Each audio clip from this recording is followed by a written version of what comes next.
Bonjour, mon nom c'est Daniel Tanguay, je suis directeur de Détail Formation. On va vous présenter une vidéo sur la subvention salariale d'urgence du Canada. C'est une vidéo sans prétention, on fait ça dans ma cuisine à la maison. C'est à la suite d'une rencontre du GIAC de la semaine dernière. GIAC, pour ceux qui ne connaissent pas, c'est GIAC, c'est le groupe d'intérêt pour l'armature commerciale. C'est des gens qui sont un peu partout dans les différentes municipalités. Il y a des gens de Vaudreuil-Soulanges, il y a des gens de Trois-Rivières, des gens de Joliette, Sherbrooke, un peu partout. Des gens qu'on voit parfois, mais surtout des gens qui travaillent dans l'ombre pour le bien-être, je dirais, des commerçants, de nos artères commerciales, les centres-villes. Puis ça, ben, ça me touche beaucoup. C'est à la suite de cette rencontre-là, et surtout de M. Charles-Olivier Mercier de Commerce Sherbrooke, qui m'a comme lancé un défi, parce qu'il me disait que c'était très bien nos infolettes, mais que les gens lisaient très peu. Donc, il m'a invité à faire une vidéo. Sur le coup, j'avais dit non, mais connaissant Charles-Olivier, qui est un client, puis je dirais depuis des années que je le connais, quasiment un ami, ben, j'ai pris le défi, puis j'ai dit « on va faire ça cette semaine ». Alors, permettez-moi au moins de présenter Détail Formation. Détail Formation, c'est une entreprise qui intervient un peu partout au Québec. Donc, on travaille surtout pour le commerce de proximité. Donc, quand on parle de commerce de proximité, on parle de commerce de détail, évidemment, mais on parle aussi de massothérapeutes, de restaurants, d'entreprises touristiques. Donc, on touche à beaucoup de secteurs et on se promène un peu partout au Québec. Donc, je salue les gens des Îles-de-Madeleine s'il y a des gens qui m'écoutent. On a des gens aussi de Chibougamau-Chapais, de Val-d'Or, de Sherbrooke et évidemment, beaucoup aussi de clients à Montréal où est-ce que notre bureau est situé. Pour aujourd'hui, ça va être quelque chose qu'on va vous présenter. Évidemment, moi, je suis un formateur plus qu'un conférencier. Donc, je vais vous présenter avec un tableau à feuilles, avec des crayons et oui, avec une calculatrice parce qu'on parle de subvention salariale. On va devoir faire des mathématiques, évidemment. Cette vidéo-là ne serait pas possible si ça n'avait pas été de mes enfants. Parce que, voyez-vous, ceux qui me connaissent bien savent que je suis zéro techno. Et donc, j'ai mes deux grands-enfants qui ont décidé de me donner un coup de pouce. Fait que je vais vous présenter tout de suite ma grande fille, Camille. Donc, 17 ans. Alors, si tu peux dire bonjour. Voilà. Et j'ai mon garçon aussi qui s'occupe de la technique. C'est notre geek de la famille. Donc, Maxime, si tu veux dire bonjour. Bonjour. Voilà. Donc, on va commencer. On va y aller tranquillement. La chose qui est intéressante, c'est que si jamais vous n'avez pas compris, vous allez pouvoir l'arrêter, le reculer et le faire jouer. Mais je vous dis tout de suite, la deuxième fois, je vais expliquer de la même façon. OK? Donc, voilà, on commence. OK, alors on va, dans un premier temps, expliquer pourquoi on a fait une vidéo. Bon, évidemment, Charles-Olivier l'avait dit, les gens lisent moins, donc avec une vidéo, c'est intéressant. Mais il y a 5 raisons principales. La première, c'est que la mesure de subvention salariale, c'est, à mon avis, la plus importante après le compte d'urgence qui avait été fait par le gouvernement fédéral, le fameux 40 000, c'est la mesure la plus importante où est-ce que vous allez pouvoir aller chercher de l'argent. Évidemment, pourquoi une vidéo? C'est parce qu'elle est compliquée. Okay? Vous allez voir, là, on va avoir des calculs à faire. Et le gouvernement trouve qu'il n'y a pas beaucoup d'entreprises qui utilisent la subvention. Je fais juste vous faire part que le gouvernement fédéral avait prévu près de 1 million d'entreprises qui l'utiliseraient. Puis jusqu'à ce jour, il y a seulement 200 000 entreprises qui l'ont utilisé. Évidemment, bonne nouvelle, la subvention devait arrêter le 6 juin. Finalement, elle va être prolongée jusqu'à la fin août. Donc ça aussi, c'est une bonne nouvelle. Puis pourquoi faire une vidéo? Bien écoutez, tous les clients qu'on rencontre chez Détail Formation, là, ça fait plus d'une centaine d'entreprises qu'on donne un coup de main depuis le début de la crise. Tout le monde ne connaisse pas beaucoup la subvention et on leur fait découvrir quand même de l'argent. Donc j'ose espérer qu'à la fin de la rencontre qu'on aura au niveau de la vidéo, que vous aurez découvert qu'il y a des sommes d'argent qui vous attendent pour vous. Donc on y va avec les critères. Donc, les premières choses, les 3 conditions principales. La première chose, c'est que vous devez être un employeur admissible. Pas très compliqué. C'est bon pour toutes les entreprises, pour toutes les organisations, sauf les institutions publiques. Donc, quand on parle d'école, on parle d'université, on parle de municipalité, malheureusement, ils ne sont pas assujettis, mais toutes les autres entreprises, vous y avez droit. Il faut aussi avoir enregistré une baisse de revenus. Alors, je vais l'expliquer dans quelques instants. Ça, c'est un deuxième critère. Puis, troisième critère, il faut avoir un compte de paye à l'Agence de revenus du Canada. Donc, si vous n'avez jamais versé de salaire, malheureusement, la vidéo s'arrête ici pour vous parce que vous n'y avez pas droit. Mais si vous avez déjà un compte de paye avec l'Agence de revenus du Canada, si vous avez déjà versé des salaires l'année passée ou cette année, vous êtes éligible. Très important, 3 périodes d'admissibilité. Alors, la première période, c'est du 15 mars au 11 avril. Donc, ça a commencé à ce moment-là. La deuxième période, du 12 avril au 9 mai. Et la troisième période, du 10 mai au 6 juin. Je vous ai parlé des baisses de revenus. Alors, si on regarde la première période, okay, ce qui est important, c'est que vous ayez une baisse de revenus de minimum de moins 15 %. Okay, donc, moins 15 %, c'est ça qui vous est demandé. Pour les deux autres, c'est 30 % de baisse pour les deux autres périodes. La beauté de la chose, c'est que si jamais vous êtes éligible à la première période, imaginez que vous avez eu 20 % de baisse, mais que vous avez juste 25 % de baisse pour la deuxième, parce que vous avez été éligible à la première période d'admissibilité, vous êtes automatiquement éligible pour la suivante. Alors, il y a beaucoup de clients qui nous demandent comment je calcule les baisses de revenus. Une baisse de revenus, bien évidemment, on peut regarder par rapport à l'année passée. Vous avez deux méthodes. L'année passée, donc vous pouvez comparer mars à mars, mars 2019, mars 2020 pour celle-là. Ça va être pour avril pour cette deuxième période-là et ça va être pour le mois de mai pour la troisième période. Il y a des gens aussi qui peuvent calculer la moyenne de janvier-février et comparer mars, avril et mai par rapport à janvier-février. Mais la plupart des entreprises, janvier-février, ce n'est pas des mois qui sont très forts en termes de vente. Donc, évidemment, je vais proposer davantage de prendre 2019.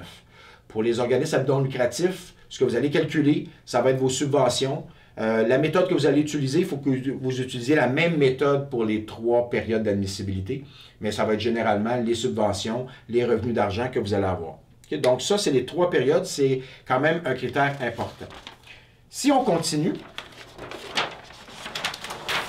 vous avez ensuite les employés admissibles. Donc évidemment, on parle d'une subvention salariale, c'est pour payer des salaires.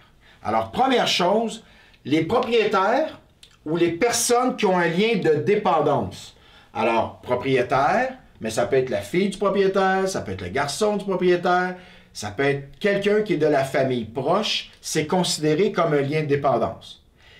Les personnes qui sont admissibles sont ceux qui ont eu des salaires avant le 15 mars. Donc, avant qu'il y ait le confinement, avant qu'on parle de la COVID, donc avant le 15 mars. Fait que je vous dis tout de suite, si vous êtes un propriétaire, vous n'êtes jamais donné de salaire avant le 15 mars, malheureusement, vous n'êtes pas éligible, donc c'est 0.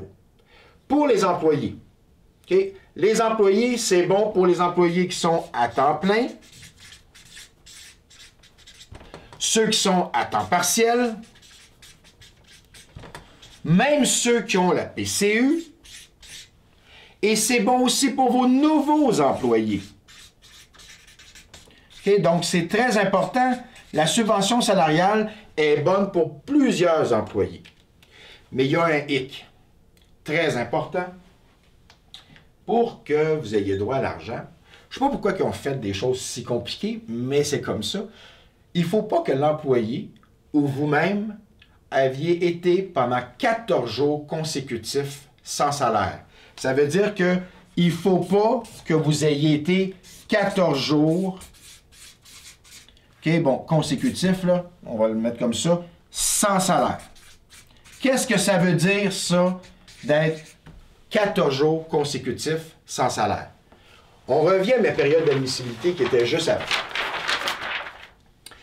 Imaginons que j'embauche Camille le 13 avril.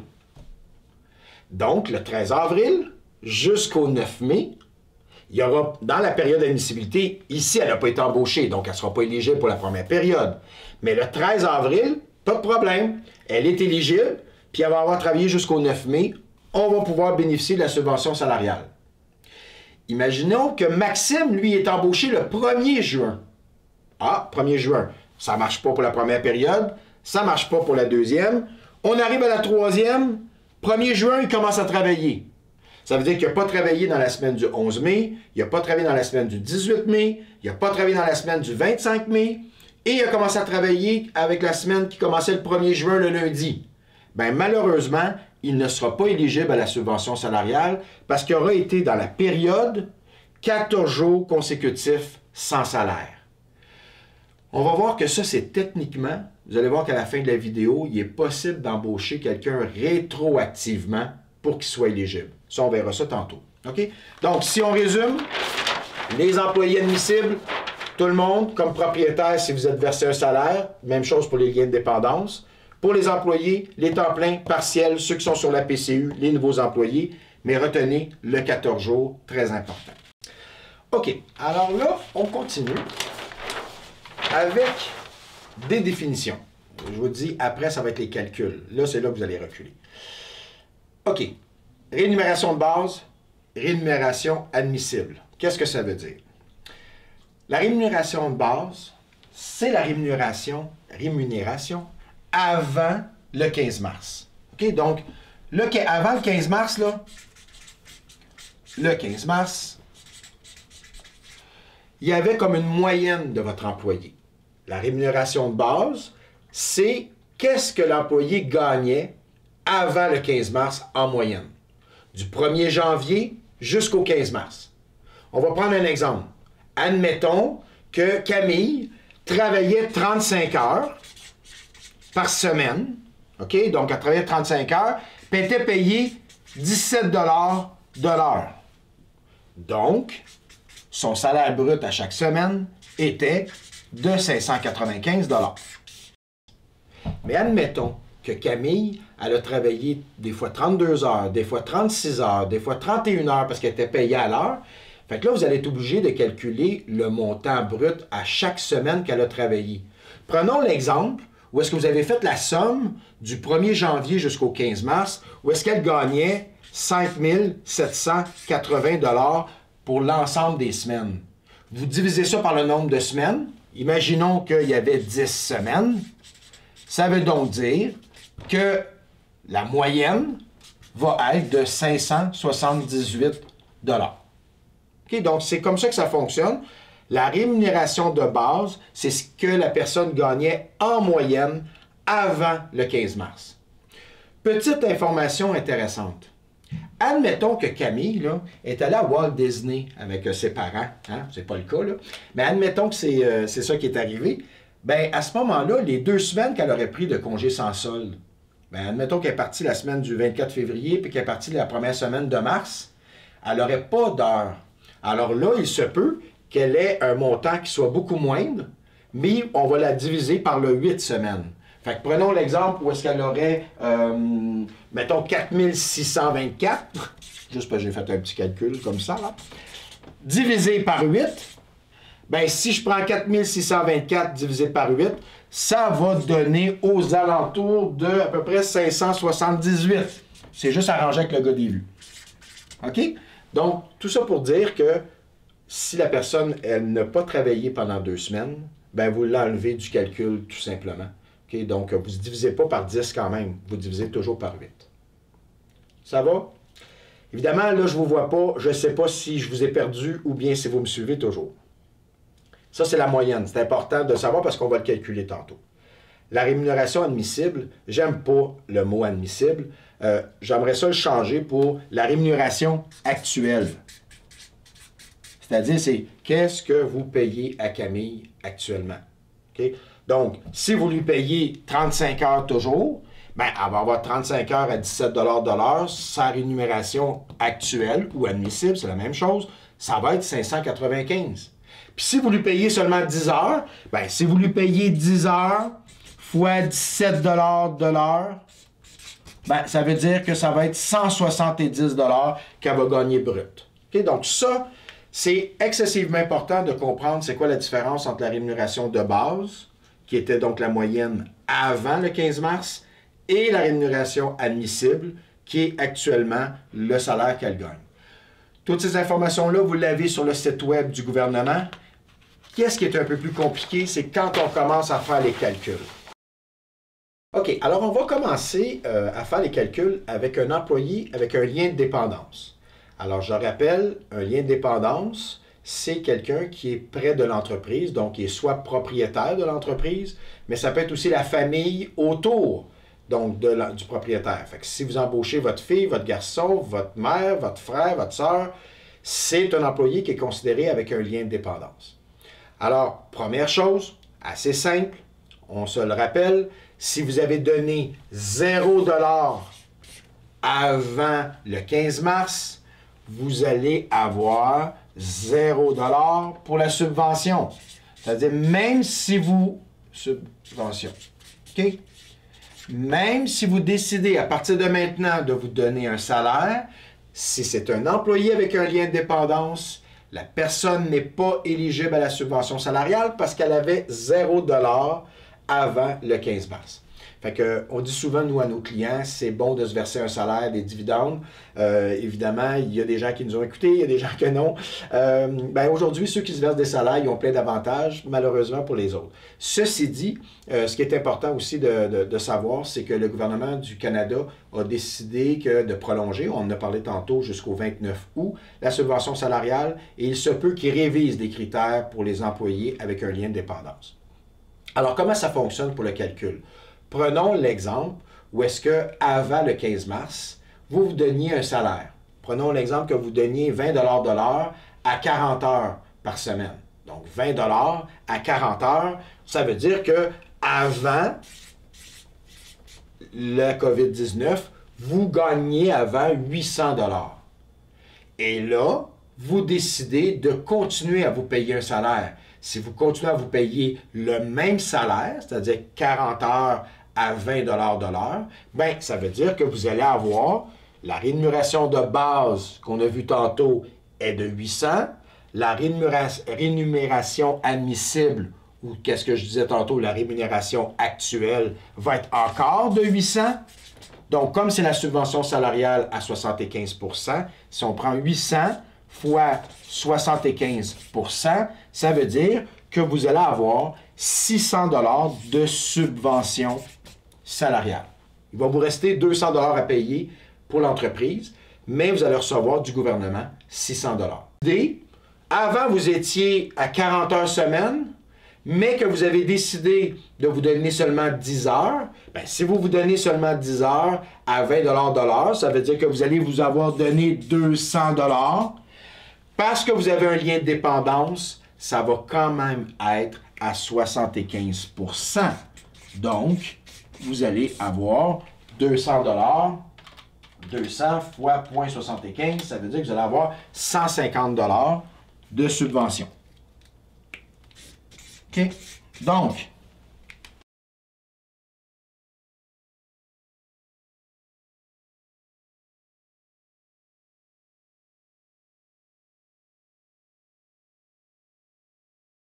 premier constat.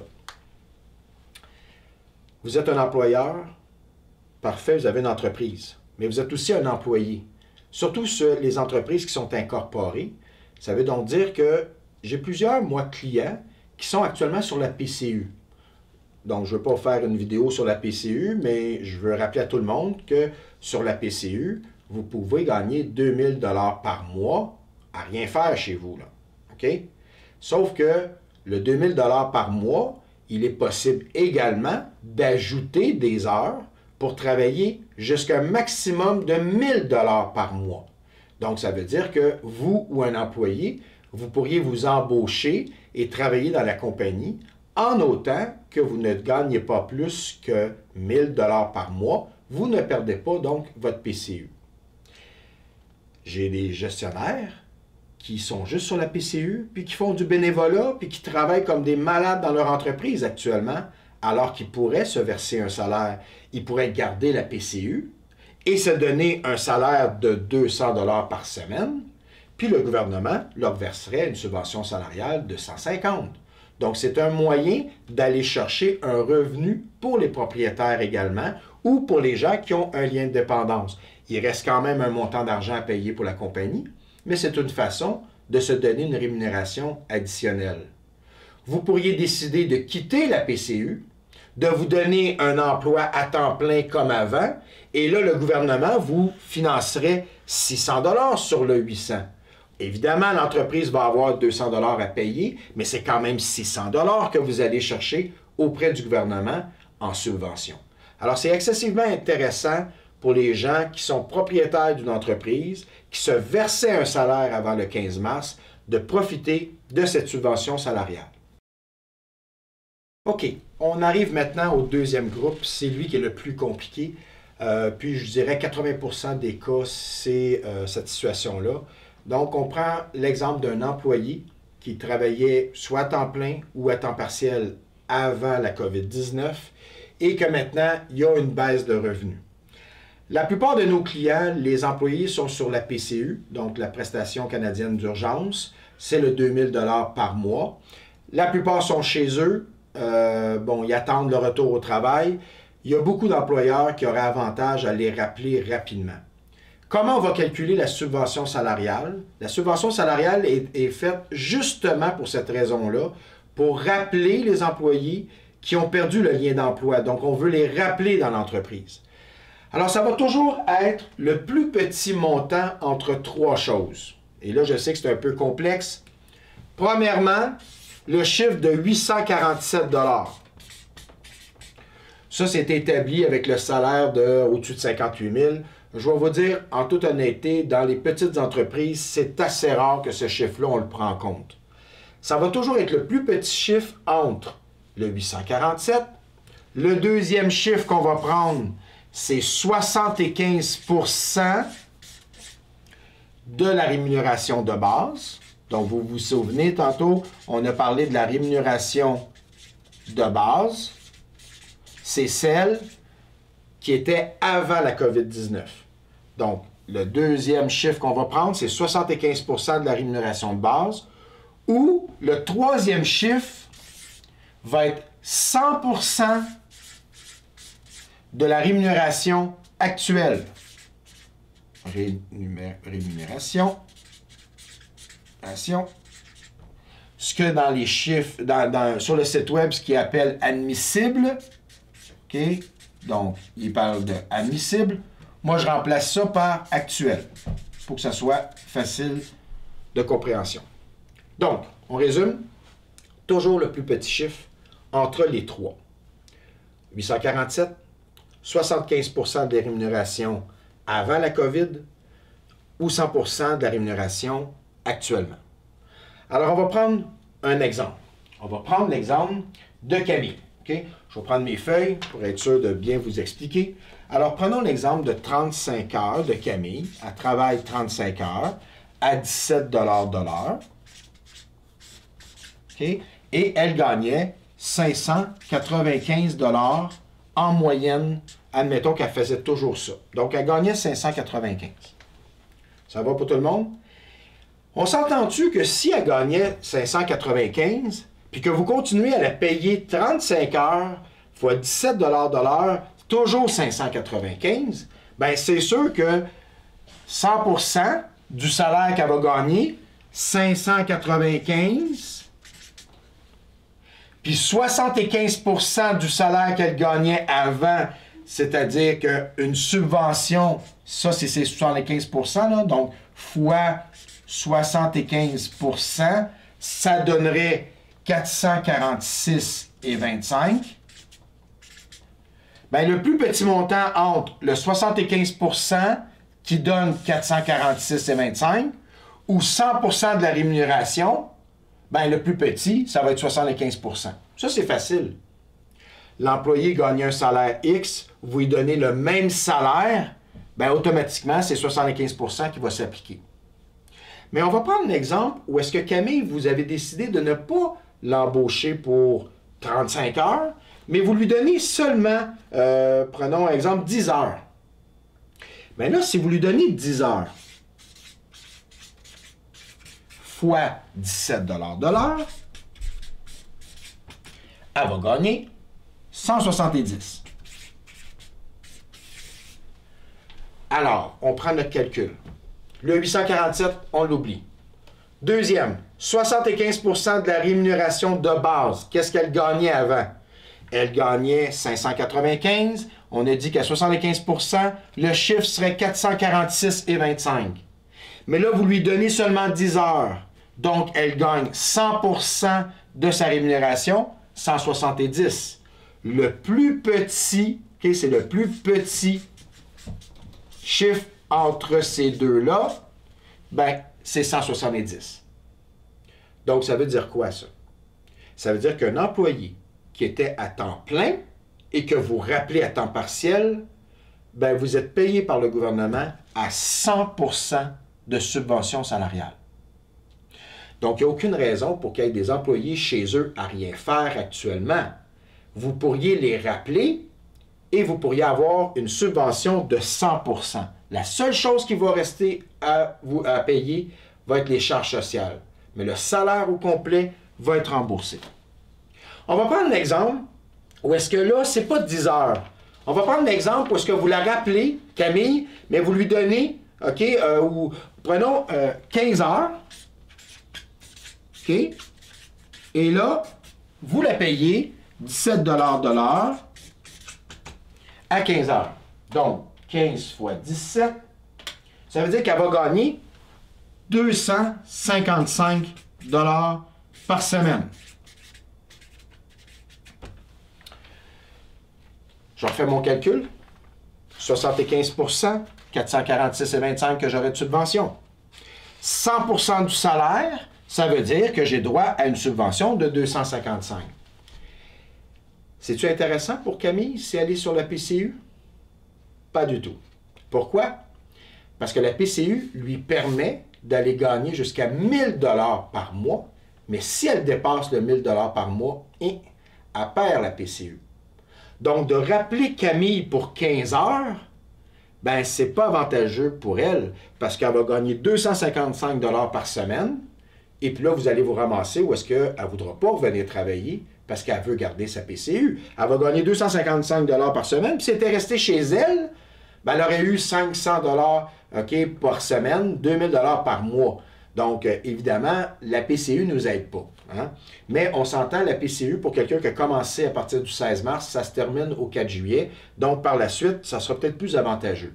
Alors, ce qu'il faut retenir, tantôt, je vous ai dit que si vous aviez un lien de dépendance, c'était très avantageux de vous payer, OK, pour que le gouvernement vous paye 75%. Mais là, mon deuxième constat, c'est le suivant.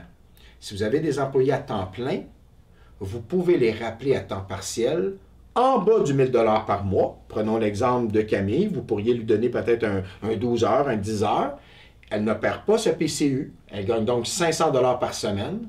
Vous lui versez en plus un 170. Elle est rendue à 670 $ par semaine. Méchante belle paye.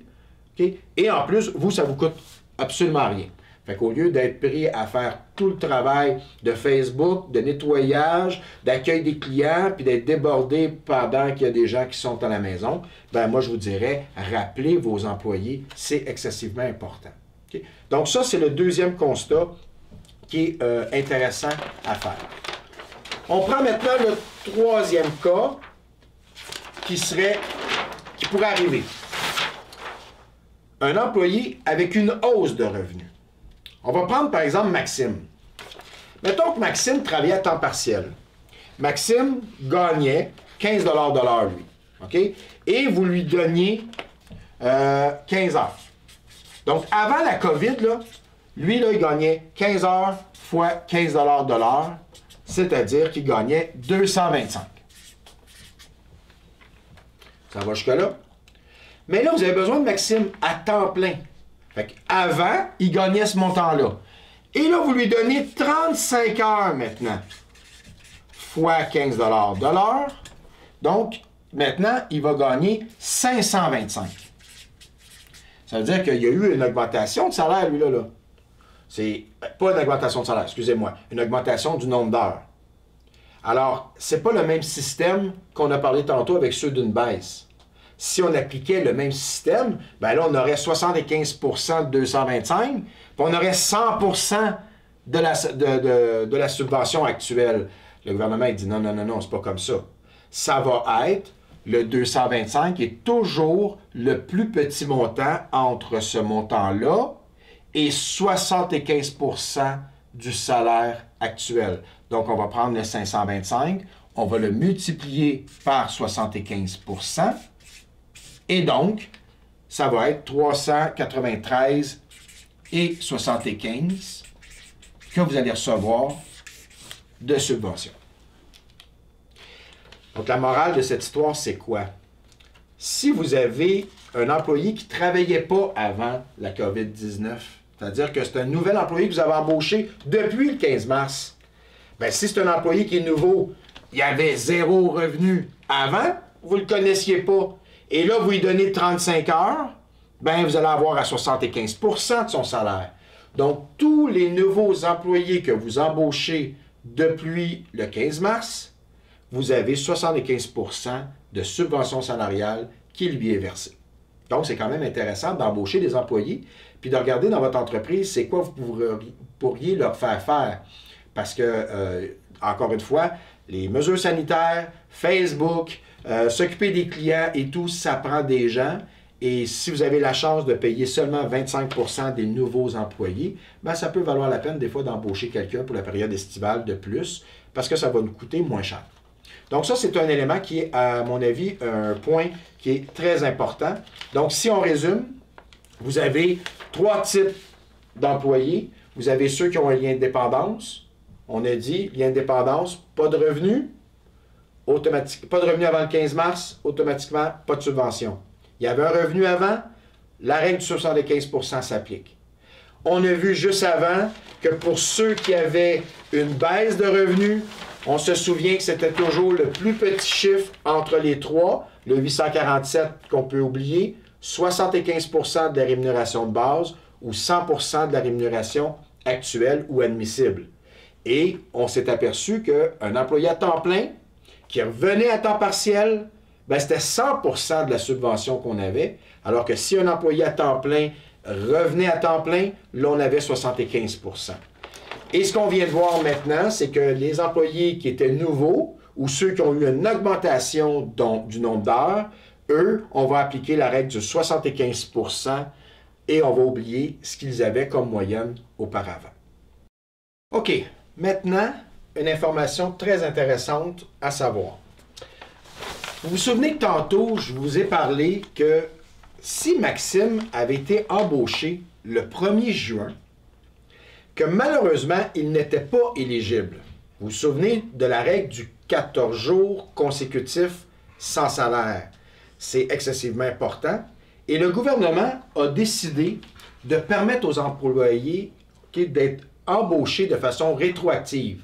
Je vous lis exactement ce qui est écrit sur le site Web. Les employés qui ont été mis à pied ou en congé peuvent devenir admissibles rétroactivement à condition que vous les réembauchiez et que leur rémunération rétroactive et leur statut répondent aux critères d'admissibilité pour la période de demande. Vous devez réembaucher et payer ces employés avant de les inclure dans votre calcul de la subvention. En termes clairs, ça veut dire quoi? On va prendre Maxime, que vous aviez embauché pour la semaine du 1er juin. Malheureusement, toute la semaine du 1er juin, ben, il n'aurait pas été éligible à la subvention salariale. Pourquoi? Parce qu'il y avait les 14 jours avant qu'il n'avait pas travaillé. Il est donc possible pour vous de réembaucher Maxime rétroactivement. Vous pourriez l'embaucher soit la semaine du 10 mai, soit la semaine du 18 mai. Mais une chose est sûre, c'est qu'au-delà de la semaine du 18 mai, si vous l'embauchez le 25, il va avoir fait plus que 14 jours, il ne sera plus éligible. Donc, vous pouvez l'embaucher rétroactivement. Prenons l'exemple parce que vous le réembauchez la semaine du 18 mai. Vous lui donnez quelques heures la semaine du 18, vous lui donnez quelques heures la semaine du 25 mai. Il est donc maintenant éligible pour la subvention salariale pour la semaine du 18, du 25 et du 1er juin. C'est génial. En plus, le gouvernement a dit que si l'employé, vous y avez versé un salaire et qui est resté chez lui, en plus, vous allez pouvoir mettre les charges sociales dans la tarification. OK? Là, je ne rentrerai pas dans les détails de comment on complète le formulaire, parce que ça prendrait une autre vidéo. Mais je fais juste vous dire que c'est excessivement important ce que je viens de vous montrer, parce que ceux qui n'ont pas fait leur demande, que ce soit pour la première période d'admissibilité, la deuxième ou la troisième, vous avez jusqu'au mois d'octobre pour le faire rétroactivement. Ça veut donc dire que Camille, si elle a commencé le 13 avril, vous pourriez laisser ça comme ça. D'ailleurs, c'est un peu ce qu'on recommande à nos clients, c'est-à-dire que si elle est éligible pour une période donnée, ben, on n'est pas obligé de rappeler la personne au 16 mars. Donc, on peut la laisser dans la période d'admissibilité. Camille, elle a commencé le 13 avril, on la laisse dans la période d'admissibilité qui est ici. Par contre, à l'intérieur d'une période d'admissibilité, on va faire le rétroactif pour être sûr qu'il va être éligible à la période. Donc, on prend notre exemple de Maxime. C'était le 1er juin. On va le réembaucher rétroactivement au 18 mai ou bien au 10 mai pour s'assurer qu'il soit éligible dans la 3e période. Pour les propriétaires maintenant, prenons l'exemple où est-ce que vous, comme propriétaire, vous vous donniez un salaire avant. Vous, comme propriétaire, vous étiez sur la PCU actuellement. Bien, vous pouvez vous réembaucher rétroactivement au 15 mars et avoir droit à la subvention salariale. Tout ce que vous allez avoir à faire, si vous vous réembauchez à temps plein, ça va être de déclarer les revenus que vous avez gagnés, auquel cas vous allez devoir retourner la PCU. Ce n'est pas ce que je recommande à tous nos clients. Ce que nous recommandons à nos clients, c'est de se réembaucher à temps partiel. Si vous vous réembauchez à temps partiel et que vous gagnez moins que 1 000 $, donc la PCU, vous y avez droit encore, et vous allez pouvoir bénéficier d'une subvention pendant les différentes semaines que vous vous êtes embauché. Alors, prenons un exemple où est-ce que mon propriétaire s'est donné un salaire de 200 $ par semaine rétroactivement. Bien, pour les 12 semaines, il va avoir 2400 $ qui va lui être versé en salaire. Donc, pour chacune des périodes, on va la diviser en 3. 200 par semaine, il y a 4 semaines ici, ça fait 800, 800, 800. Et la beauté, c'est que comme il y a un lien de dépendance, il va avoir 75% de ce salaire-là qui va être financé par le gouvernement. Donc, finalement, 75% fois 2400, ça veut donc dire qu'il va avoir 1800 $ qui va être versé par le gouvernement en subvention salariale, puis l'entreprise va avoir seulement un 600 $ à payer. Donc, pour nous, c'est excessivement avantageux que nos clients qui sont propriétaires d'entreprises et qui se donnaient un salaire avant la COVID-19 profitent de la subvention salariale rétroactivement. On n'est pas obligé de le faire pour les employés, mais pour les propriétaires, on vous le recommande fortement. C'est de l'argent, ce n'est pas des prêts, c'est carrément des subventions et vous y avez droit. Alors, il serait dommage que vous laissiez de l'argent sur la table. En terminant, évidemment, vous pouvez toujours consulter nos pages web, notre page web sur la COVID-19 avec nos infolettes. Il y a une infolette qui a été faite le 14 mai où est-ce qu'on explique que pour rendre ça encore plus complexe, le gouvernement fédéral avait annoncé une subvention salariale de 10% au tout début de la COVID-19. Il l'a changé pour la subvention salariale de 75%. Alors, la 10%, elle est donc incluse dans le 75%. Quand vous allez remplir vos formulaires, vous allez devoir mettre le montant de subvention salariale de 10%. Pour rendre ça encore plus complexe, la subvention salariale commence le 18 mars et se termine le 20 juin. Alors que si on se rappelle les périodes d'admissibilité qu'on vient de parler, elle commençait le 15 mars, celle de 75%, pour se terminer le 6 juin. Là, on sait maintenant qu'elle est prolongée jusqu'au mois d'août. Mais la subvention salariale de 10%, c'est du 18 mars au 20 juin. Elle a des contraintes, dans la mesure où est-ce que le 10%, il y a un maximum de 1375 par employé et un maximum de 25 000 $ par employeur. La subvention salariale à 75% n'a aucun maximum. Ça veut dire que l'employé, si c'est jusqu'au mois d'août que vous bénéficiez de la subvention salariale, il n'y aura pas de maximum, jusqu'à preuve du contraire. L'entreprise pourra bénéficier de la subvention un plafond qu'on ne sait pas du tout. OK? Donc, c'est possible encore que vous ayez beaucoup de subventions qui soient disponibles jusqu'au mois d'août. alors que la subvention salariale de 10 %, elle est limitée à ces montants-là. Et la façon de recevoir le chèque est complètement différente pour la subvention salariale de 10 %. La manière de rembourser, de donner la subvention, c'est à même vos remboursements que vous faites de vos DAS. Alors, je ne veux pas en dire plus. Je vous invite à aller voir notre infolette du 14 mai qui explique ça un peu plus en détail. Lorsque ce sera le temps de remplir le formulaire sur Excel, si vous avez des questions, n'hésitez pas à nous écrire. Donc, c'est info@detailformation.com et on pourra à ce moment-là voir si on peut vous donner un coup de pouce.